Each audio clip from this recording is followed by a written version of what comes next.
Hello friends, तो welcome back to my YouTube channel Raj science classes. मैं प्रिंस राज आप सभी का एक बार फिर से राज साइंस क्लासेस में स्वागत करता हूं और उम्मीद करता हूं कि आप सभी जो है हमारा पीछे का वीडियोस देखे होइएगा।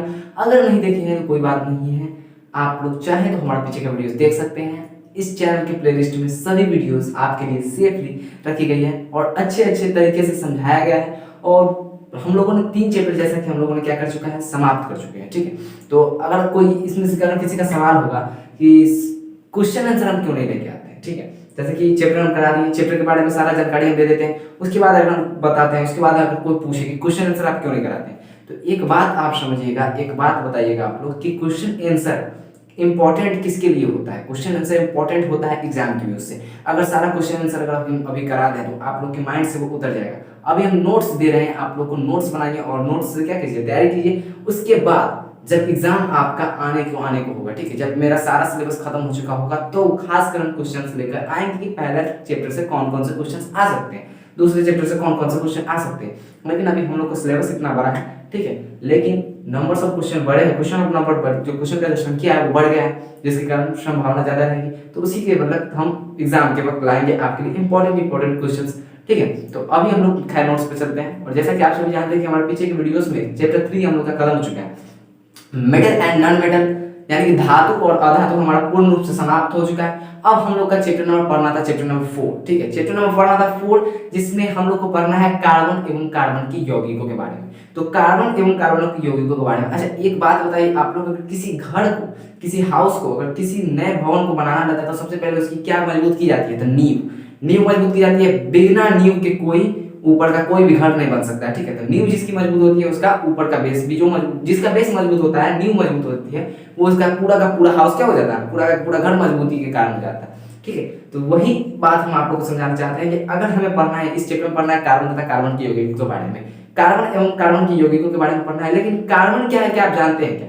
कार्बन के बारे में कुछ जानकारी हम लोग लेते हैं। तो चलते हैं हम अपने बोर्ड पे, व्हाइट बोर्ड पे। ठीक है, यहाँ पर जैसे कि आप लोग देख रहे हैं कि चौथा नंबर है, ठीक है, चैप्टर का नाम है 4। ठीक है, कार्बन एवं उसके यौगिक, इसको बोल सकते हैं कार्बन एंड इट्स कंपाउंड। ठीक है, कार्बन एंड इट्स कंपाउंड बोलिएगा तो कोई दिक्कत नहीं है इसमें, कार्बन एवं उसके यौगिक। ठीक है, यहाँ पे फिर स्टार लगाइए। स्टार पॉइंट में लिखा गया है कि कार्बन के संबंध में कुछ महत्वपूर्ण जानकारी। ठीक है, कार्बन के संबंध में कुछ महत्वपूर्ण जानकारी आपको क्या की गई है, प्रदान की जा रही है कि कार्बन होता क्या है, कार्बन में कौन सा आबंध होता है, क्या नहीं होता है, और कौन कौन से आबंध होते हैं तो उसके गुण क्या है। ये सब हम इस वीडियो में नहीं तो अगले वीडियो में जरूर चर्चा करेंगे, लेकिन इस वीडियो में जहां तक हो पाएगा हम कार्बन के बारे में बताना चाहेंगे। ठीक, तो आइए देखते हैं कार्बन के संबंध में कुछ महत्वपूर्ण जानकारी है, जैसे कि इसमें लिखा गया है, जिसमें से सबसे पहली जानकारी है कि कार्बन एक अधातु है। सभी जानते हैं कि तत्व 114 है, तत्व 114 है, जिसमें से कार्बन एक अधातु है और उस 114 तत्वों में से धातु, अधातु एवं उपधातु सभी के सभी है। ठीक है,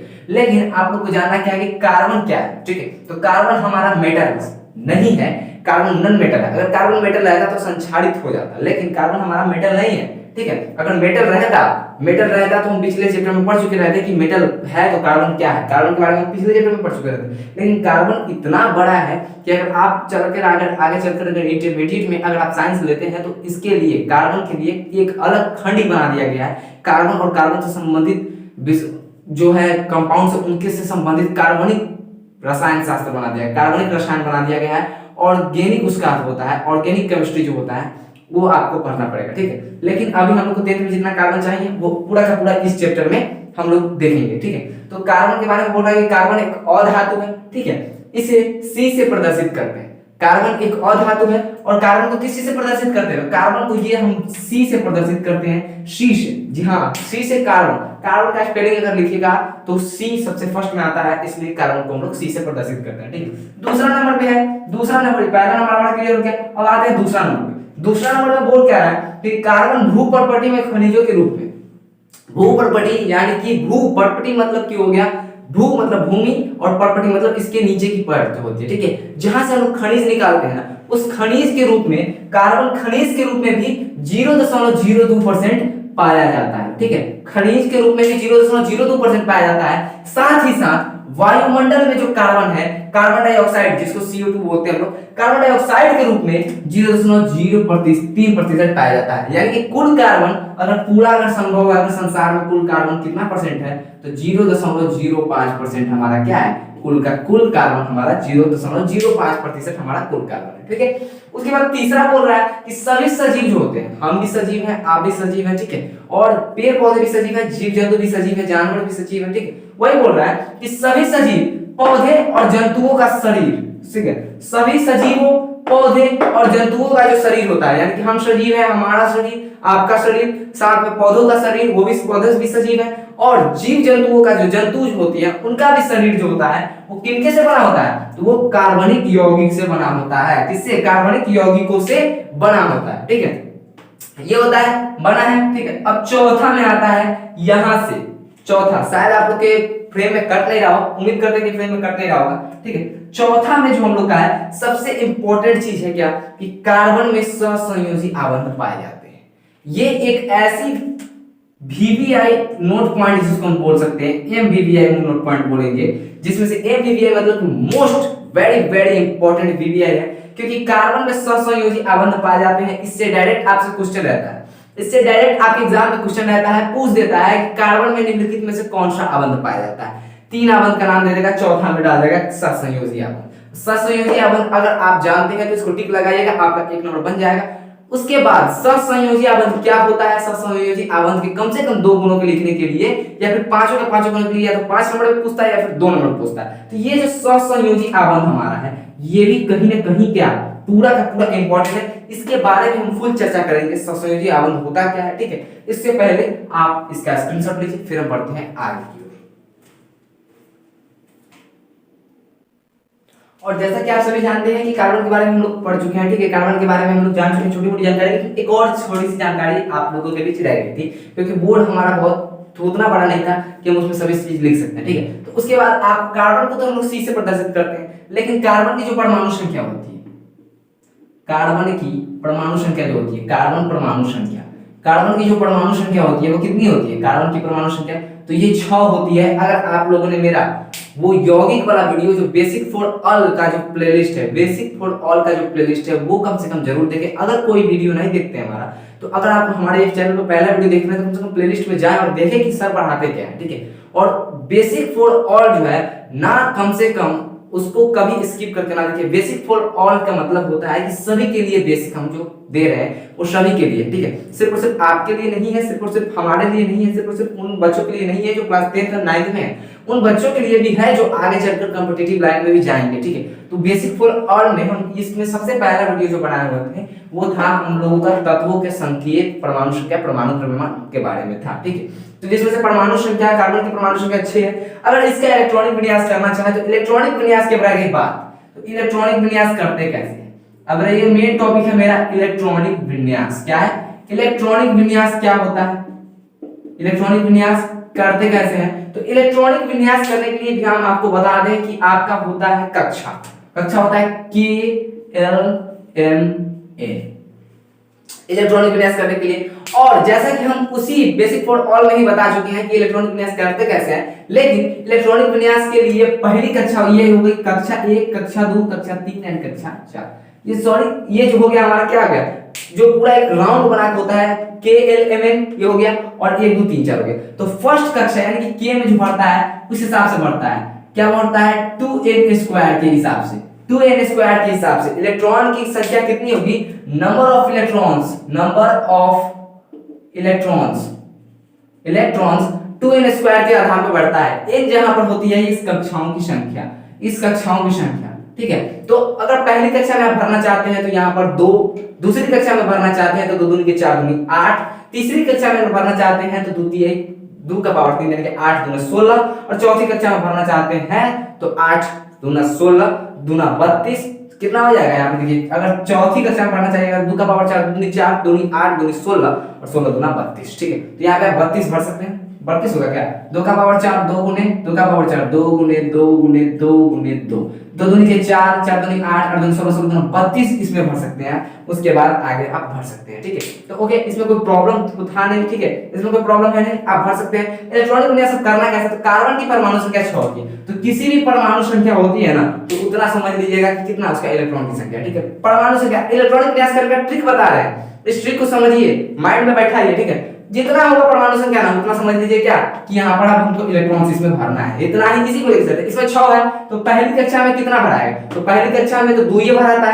पहली कक्षा में याद रहे इलेक्ट्रॉन्स की संख्या, पहली कक्षा में इलेक्ट्रॉन्स जो होते हैं इलेक्ट्रॉन्स, जी हाँ, ये पहली कक्षा में 2 होते हैं, दूसरी कक्षा में हमारे 8 होते हैं, एंड तीसरी कक्षा में जो हमारे होते हैं वो 16, एंड तीसरी कक्षा में 2 दूनी 4, दूनी 8 दूनी 16, एंड यहाँ पर जो होते हैं यहाँ पे 32 होते हैं, 2 8 16 32, ठीक है। चौथी कक्षा में तो देखिए यहाँ पर 6 परमाणु संख्या है, तो सबसे इसमें क्या भराएगा, 2 का 2 फुल हो गया, 2 से ज्यादा नहीं बढ़ेगा, जैसे ही 6 आ गया तो 2 से ज्यादा नहीं बढ़ेगा तो 2 हो गया, बचा इसमें का कितना 4, इसमें भर कितना सकता है 8, तो 4 तक हम लगा सकते हैं, तो 2 4 इसका क्या हो गया इलेक्ट्रॉनिक विन्यास हो गया, क्या हो गया 2 4 इसका इलेक्ट्रॉनिक विन्यास हो गया। यही बात को समझाना था, फिर हम पढ़ते हैं आगे। आइए देखते हैं कि सहसंयोजी आबंध हमारा होता क्या है, ठीक है। आबंध तो होते हैं, ठीक है। सहसंयोजी आबंध इसलिए हमारा इंपॉर्टेंट है क्योंकि सहसंयोजी आबंध इलेक्ट्रॉनों की साझेदारी से बनता है। आप सभी जानते हैं कि किसी भी कोई भी परमाणु जो होता है, कोई भी तत्व जो होता है, उसमें अंदर इलेक्ट्रॉन्स होती है और वो अस्थायी होने के लिए या तो किसी से इलेक्ट्रॉन छीनता है या फिर किसी को इलेक्ट्रॉन दे देता है, ठीक है। तो लेकिन कार्बन के लिए ये दोनों बातें असंभव है क्योंकि कार्बन की अंतिम कक्षा में 4 इलेक्ट्रॉन्स है। अगर कोई 4 इलेक्ट्रॉन्स निकालना चाहेगा तो इतनी अधिक ऊर्जा की आवश्यकता पड़ेगी कि कुछ कहने लायक नहीं है, और ज्यादा अधिक ऊर्जा की आवश्यकता करेंगे जिससे ज्यादा खर्च होगा, और उसे अस्थायी करके क्या फायदा है, उससे ज्यादा खर्च हो जाए, ठीक है।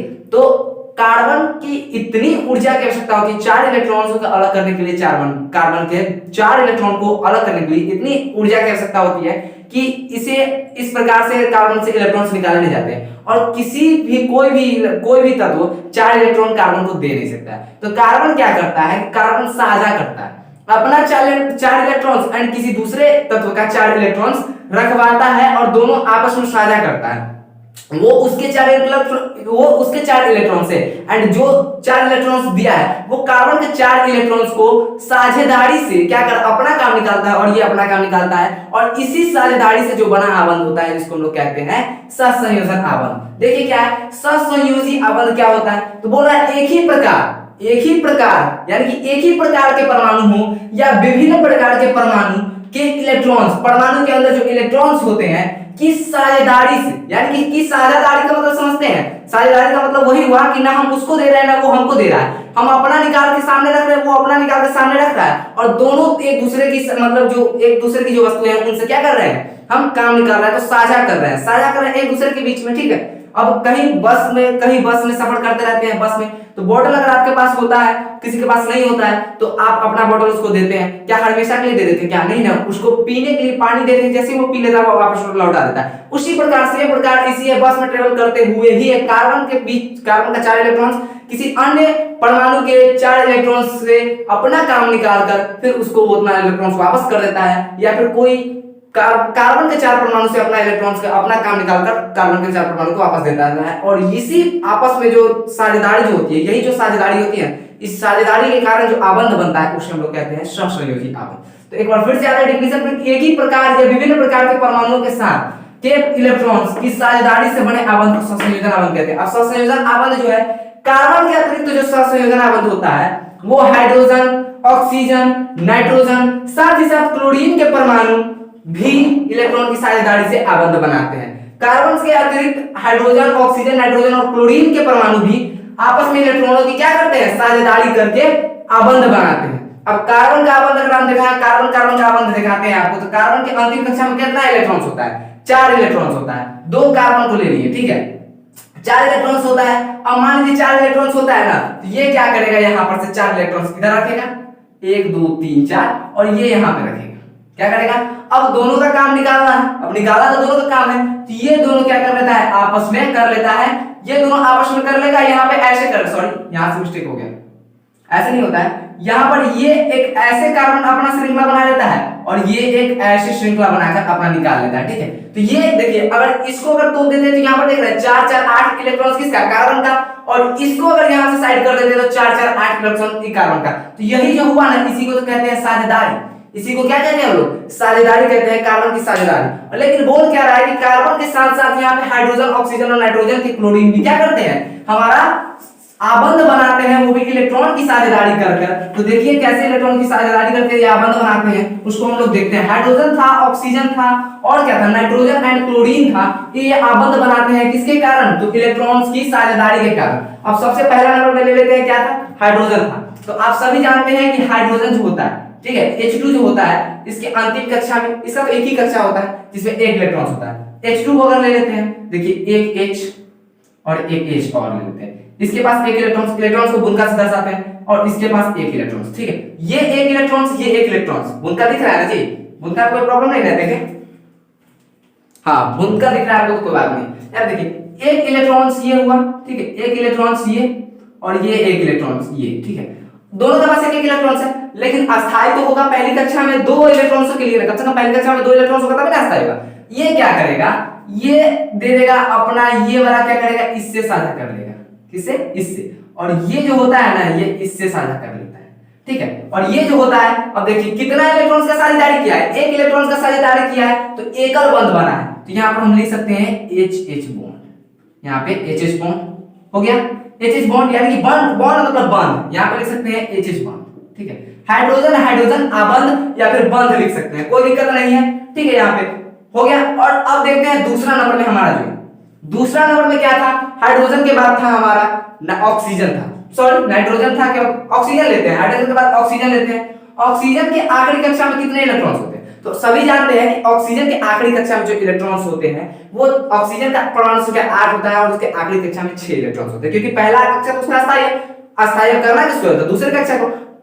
तो यहाँ पर देखिए 6 इलेक्ट्रॉन्स होते हैं, यहाँ पर ले लेते हैं ऐसे, ठीक है। ऑक्सीजन के 6 इलेक्ट्रॉन्स होते हैं, साथ साथ दिख रहा है, देख लीजिए एक बार फिर से, कोई प्रॉब्लम नहीं ना है, किसी को कोई प्रॉब्लम, कोई बोल सकता है इसमें से, जी हाँ, ऑक्सीजन का कोई प्रॉब्लम है,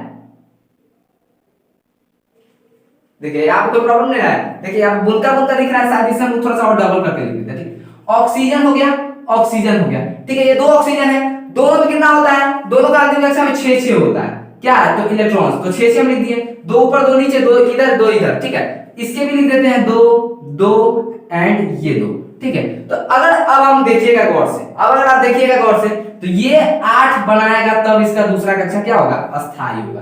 तो इसका 8 इलेक्ट्रॉन टूट गया, लेकिन अब इसका अभी 4 इलेक्ट्रॉन है। अब इसको भी देखिए कैसे बनाते हैं, इसको भी ऐसे ले लेता है एंड इसको भी ऐसे बना देता है। अब जो ये हमारा बीच का जो है, दोनों जो ओवरलैप किया है, तो ये क्या है, साझेदारी वाला क्षेत्र है, जहां पे साझेदारी इलेक्ट्रॉन युग्म है। तो साझेदारी इलेक्ट्रॉन यहाँ पे कितना है, 2 इलेक्ट्रॉन युग्म है। साझेदारी इलेक्ट्रॉन युग्म कितना है यहाँ पर, तो 2 इलेक्ट्रॉन युग्म का साझेदारी हो रहा है ना, यहाँ पे 2 इलेक्ट्रॉन युग्म का साझेदारी हो रहा है। तो यहाँ पर हम लिख सकते हैं ऑक्सीजन ऑक्सीजन आबंध, O2 O double bond O bond लिख सकते हैं, या फिर आबंध लिखिए, कोई दिक्कत नहीं है, ठीक है। आबंध लिखिए चाहे बंध लिखिए, यहाँ पर हमारा द्विबंध बनाता है, ठीक है, यहाँ पे क्या बनाता है, द्विबंध बनाता है। अब उसी प्रकार देखिए यहाँ पर कितना है, कोई प्रॉब्लम है तो देख लीजिए यहाँ पे, ठीक है, यहाँ पे द्विबंध बना दिया, हाँ यहाँ पे हो गया। तो यहाँ पे ऑक्सीजन ऑक्सीजन के बीच कितना बंध बना है, यहाँ पे हाइड्रोजन हाइड्रोजन के बीच एकल बंध बना है। कौन सा बंध बना है, एकल बंध, क्या बना है, एकल बंध बना है। इसमें कौन सा बंध बना है, तो द्विबंध बना है, क्या बना है, द्विबंध, द्विबंध बना है। उसी प्रकार अब चलते हैं नाइट्रोजन में। जब नाइट्रोजन में आप चलिएगा ना भैया, नाइट्रोजन में देखिए, आप नाइट्रोजन में, तो नाइट्रोजन में चलिएगा तो आप देखिएगा क्या, नाइट्रोजन को मारी गोली, नाइट्रोजन को छोड़िए, क्लोरीन में चलते हैं, सब उसी प्रकार का क्लोरीन में चलते हैं। तीसरा में ले लेते हैं क्लोरीन। अब क्लोरीन के आखिरी, क्लोरीन का परमाणु संख्या होता है 17, उसके आखिरी कक्षा में कितना इलेक्ट्रॉन होता है, तो 2, पहला कक्षा उसका बढ़ गया, दूसरा कक्षा 8, तो ये भी बढ़ गया, तो 10 इलेक्ट्रॉन उसका खत्म, बचा 7 इलेक्ट्रॉन। जब 7 इलेक्ट्रॉन होता है, देखिए गौर से, तो Cl आप लिखिए, क्या लिखिए, 7 इलेक्ट्रॉन होता है, 2 2 2 1 1 2 2 2, यहाँ पे क्लोरीन क्लोरीन है। अब इसको 8 इलेक्ट्रॉन्स चाहिए आपस में क्या करने के लिए, अस्थायी होने के लिए। तो इसके पास 7 इलेक्ट्रॉन्स ऑलरेडी है, तो ये क्लोरीन 1 इलेक्ट्रॉन इससे साझा कर लेगा, और ये इलेक्ट्रॉन इससे साझा कर लेगा। तो यहाँ पर देख रहा है कितना है, युग्म कितना है, जो साझा किया गया इलेक्ट्रॉन्स है उसका युग्म कितना है, एक एक इलेक्ट्रॉन साझा किया गया है। तो आप लोग लिख सकते हैं Cl Cl बॉन्ड, और ये बॉन्ड भी हमारा क्या होता है, एकल बंध ही होता है, ठीक है। तो आज इतना हो गया। और अगर आप लोग देखिए, अगर आप लोगों को कोई प्रॉब्लम है तो कोई प्रॉब्लम है तो देख लीजिए, ठीक है। अगर कोई प्रॉब्लम है आप लोग को तो यहाँ पर देख सकते हैं, ठीक है।